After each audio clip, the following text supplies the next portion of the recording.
আসসালামু আলাইকুম ভিউয়ার্স, আজকে আম্মু রান্না করবে গরুর মাংস। দেখেন গরুর মাংসের কালারটা কত সুন্দর এসেছে মাশাআল্লাহ।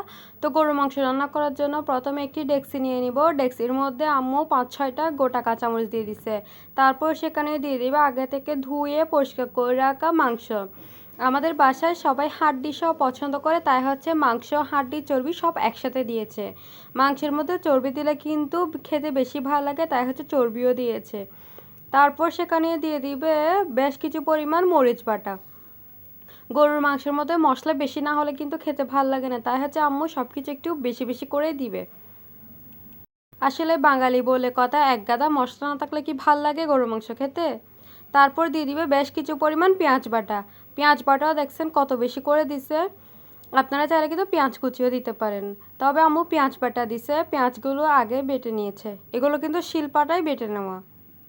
তারপরে দিয়ে দিবে মশলা বাটা। এখানে সব ধরনের মশলা রয়েছে, ধনে, জিরে, তেজপাতা, লবঙ্গ, এলাচ, যে যা যা মশলা প্রয়োজন হয় আর কি রান্নার ক্ষেত্রে সব আছে। তারপর দিয়ে দিল আদা বাটা, রসুন বাটা, আর দিয়ে দিবে সরষে বাটা। এখানে আপনারা চাইলে কিন্তু গোটা মশলাও ব্যবহার করতে পারেন, মানে তেজপাতা, গোটা লবঙ্গ, এলাচ, ওগুলো কিন্তু আম্মু সব কিছু বেটে দিয়ে দিছে, তাই হচ্ছে আর গোটা ব্যবহার করা নেই। আপনারা চাইলে গোটাও ব্যবহার করতে পারেন, এতেও কিন্তু ভাল লাগবে।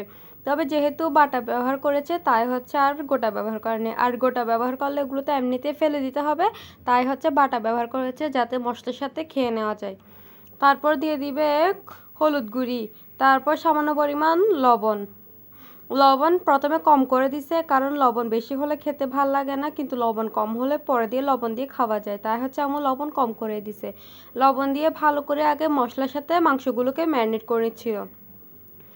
এভাবে ভালো করে ম্যারিনেট করা একটাই কারণ, যাতে মশলাগুলো মাংসের ভিতর ভালো করে ঢুকে যায়, তাই আম্মু ভালো করে ম্যারিনেট করে নিচ্ছিল। তারপর সেখানে দিয়ে দিবে পানি।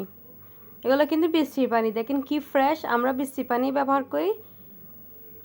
তারপর পানি দিয়ে আবারও ভালো করে নেড়ে চেড়ে ঢাকনা দিয়ে এগুলো চুলায় বসিয়ে দিবে যাতে সিদ্ধ হয়ে যায়। এই তো মাংসের মধ্যে বলক চলে এসেছে, তবে প্রচুর পরিমাণ পানি রয়ে গেছে, তাই হচ্ছে আরও পানি কমার জন্য আম্মু আবারও ঢাকনা দিয়ে দিছে।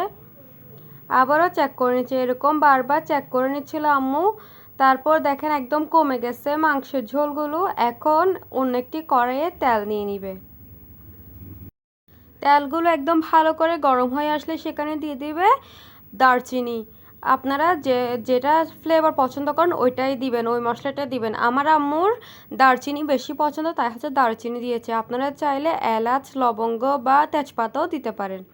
তারপর সেই তেল, গরম গরম তেলগুলো মাংসের মধ্যে দিয়ে দিবে। মাংসের মধ্যে দিয়ে ভালো করে নেড়ে চেড়ে দেখেন কত সুন্দর কালার এসেছে। এখন আমাদের গরুর মাংস রেডি। আল্লাহ হাফেজ।